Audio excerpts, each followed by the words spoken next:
हरे कृष्ण सज्जनों, मेरा नाम साधना है और मैं उत्तराखंड के केदार घाटी से हूँ। आज मैं आपके सम्मुख एक सत्य घटना को लेकर आई हूँ, जिसका शीर्षक है कि किस प्रकार नारायण ने हमारी मलेच्छों से रक्षा की, विधर्मियों से। यह सत्य घटना हमें सीख देती है कि चाहे हम देश में रहे या विदेश में रहे, अपने कुल देवी देवता की पूजा नहीं छोड़नी चाहिए। आगे आने वाला समय बहुत ही भयावह है। सनातनी जातियों में और पंथों में बढ़ गया है और घट गया है। आने वाला समय बहुत विकट है। अभी जब हम भारत में अधिक संख्या में हैं, तब हमें अपने ही देश में अपने देवी देवताओं के सनातनी विद्या का प्रचार प्रसार करने में रोकने के लिए भरसक प्रयास किया जा रहा है। जब हमारा फेसबुक और इंस्टा भी सब विधर्मियों ने इसी षड्यंत्र के चलते कई बार हटा दिए हैं, ताकि हम अपनी सनातनी विद्या को पूरे विश्व में न फैला सकें। स्वामी जी विदेशियों और भारतीयों को एक विद्या देते हैं। उस विद्या के अंतर्गत वे ध्यान की उच्च अवस्था में विद्यार्थियों को ले जाते हैं और भगवान के दर्शन कराते हैं। अभी तक हमारे स्कूल में लगभग 5000 छात्र पास आउट हो चुके हैं। हमें पश्चिमी बंगाल और अनेक जगहों से मारने की धमकियों का सिलसिला 2019 से चला आ रहा है। 2023 में विधर्मियों ने हमारे सारे अकाउंट उड़ा दिए थे। जितने बार भी बनाते वे उतने बार भी हमें ऐसे ही परेशान करते और धमकी देते। ये मलेच्छ रात के 2 बजे अनेकों दिन वीडियो कॉल करते, हम सारे नंबर ब्लॉक कर देते और ट्रू कॉलर में विधर्मियों के नाम से पता चल जाता कि कौन और कहां से धमकी दे रहा है हमें। हम भी काफ़ी चिंतित हो गए। स्वामी जी ने कहा, कोई अचानक से हमला करे तो पुलिस क्या करेगी, हमें स्वयं ही सतर्क रहना होगा और ये एक पाटल खरीद कर लाए। ये जनवरी माह की बात है, 2024 की। स्वामी जी ने अपने वेबसाइट के लिए अपने एक परिचित विद्यार्थी के साथ पार्टनरशिप में स्कूल चलाने के लिए कार्य किया। तब पार्टनर ने कहा कि मुझे दिन रात धमकी के भरे कॉल आ रहे हैं, मैं फैमिली वाला हूँ। विधर्मियों ने इनके पार्टनर को कहा कि तू कहाँ रहता है, सब पता है, तुझे हम नहीं छोड़ेंगे। इस प्रकार पार्टनर ने इनके वेबसाइट पर काम करने से मना कर दिया। स्वामी जी ने कहा, कब कोई अटैक कर ले, कुछ पता नहीं। तब स्वामी जी ने कहा, मैं सुबह 5:30 बजे जाता हूँ और पाठन लेकर जाऊँगा। अभी यह जनवरी 2024 की ही घटना है। मुझे अपनी भक्ति पर पूर्ण विश्वास था, क्योंकि अनेकों बार ऐसा होता है कि मुझे कान्हा जी ने रात को बेड से नीचे गिरने से बचाया। मैं और कान्हा जी की ये छोटी सी मूर्ति एक ही बेड पर सोती है। बहुत साफ सफाई का ध्यान रखना होता है। कभी रात को आलस करूं अगर मैं साबुन से हाथ धोने के लिए, तो वो तुरंत या तो बोलते हैं कि हाथ गंदे हैं या आंखों के आगे साबुन दिखाते हैं और मेरे स्वयं के हाथ धोते हुए दिखाते हैं ध्यान से। मैं इस प्रकार की दिव्य दृष्टि देते हैं उस समय कि मैं सब ये देख पाती हूँ। जब भी मैं बेड के किनारे पर आ जाती हूँ रात को, तो कान्हा जी की यही मूर्ति अनेक बार मेरे बेड के गिरने के स्थान पर आ जाती है और जैसे ही मेरी नींद खुलती है तो मैं पाती हूँ कि मेरा शरीर नीचे गिरने ही वाला था कि कान्हा जी सुरक्षा के लिए बेड के कोने पर आ गए बचाने के लिए। मुझे ऐसा अनेक बार हो चुका है। एक दिन जब स्वामी जी बाहर बरामदे में फिसल गए, यह घटना 2023 की है। सुबह 5 बजे की बात है कि अचानक से भगवती ने मुझे यह कहा नींद से जगाते हुए कि स्वामी जी को ये क्या हो गया, नहीं, ऐसा तो नहीं होना चाहिए। और स्वामी जी को जब कोरोना हुआ, तो जब ये घर पर ही बीमार थे, तब भगवती ने स्वामी जी को कहा, उठो काढ़ा बनाकर पियो, नहीं तो ये अंतिम रात हो जाएगी तुम्हारी। तब स्वामी जी उठे, काढ़ा पिया और मुझे ये घटना बताई। और जब ये फिसले बरामदे में, तो ये 2 दिन तक सुबह जल्दी उठ नहीं सके। तीसरे दिन ठीक तो हो गए थे, किंतु उठने का आलस करने लगे। तब भगवती ने अपना सुसज्जित हाथ से इनको सोते हुए हाथ को स्पर्श करते हुए कहा, उठो उठो। और एक बार ये अमेरिकन विद्यार्थी ग्लेन विले को मातंगी माता की 12 विद्याएं ऑनलाइन सिखा रहे थे। तभी माता ने फर्श पर इनको साक्षात चुन्नी का दर्शन दिया।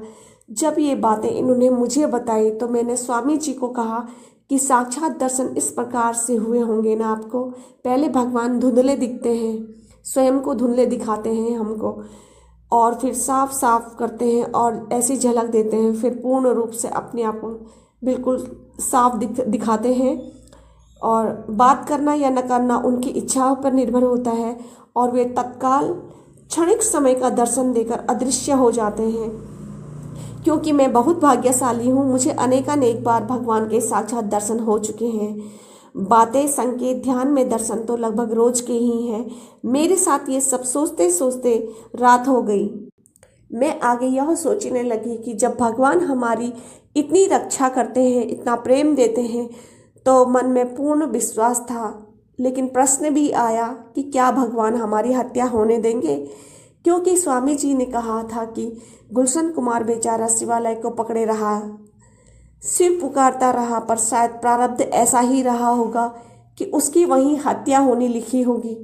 लेकिन मैंने स्वामी जी को कहा कि जब आदिवासियों ने भरत जी की बलि देने लगे, तब माँ भद्रकाली पाषाण से प्रकट होकर भरत जी को बचाया और जो उनकी बलि दे रहे थे उनका संहार किया। मैंने स्वामी जी से कहा कि ऐसा भी तो है, और मैंने स्वामी जी को कहा कि मुझे काले चने नहीं खाने हैं, ये हनुमान जी ने कहा है, क्योंकि मैं किडनी पेशेंट हूँ। तो हनुमान जी ने कहा कि यदि काले चने खाएगी तो जल्दी ऊपर चली जाएगी, इसलिए काले चने नहीं खाना। मैंने छोड़ दिए। कान्हा जी ने कहा मुझे चावल नहीं खाना, मैंने ये भी छोड़ दिया।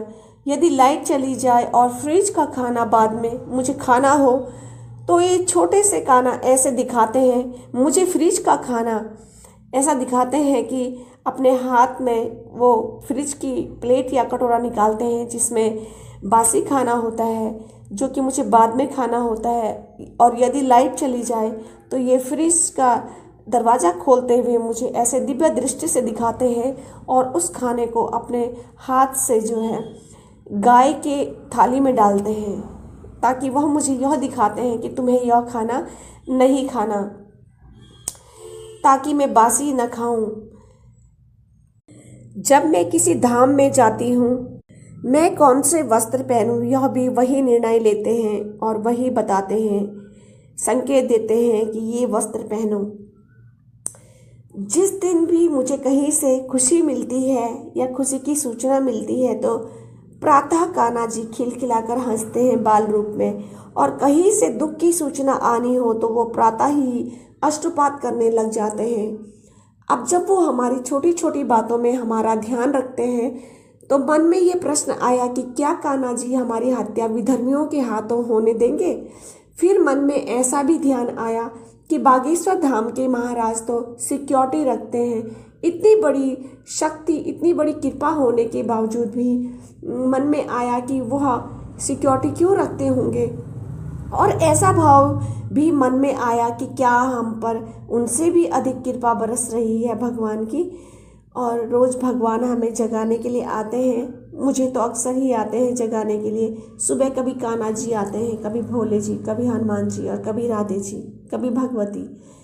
एक बार तो मैंने हनुमान जी के जन्मदिन पर अगले दिन उठने का वादा किया था और मैं नहीं उठी, तो उन्होंने मुझे प्रातः गधे से डराकर उठाया, और जब मैं पुनः सो गई तो उन्होंने तलवार निकाली और भागे मेरी ओर। तब मुझे याद आया कि मैंने इनसे वादा किया था कि हनुमान जी कल आपका जन्मदिन है, आपका जन्मदिन मैं मनाऊंगी।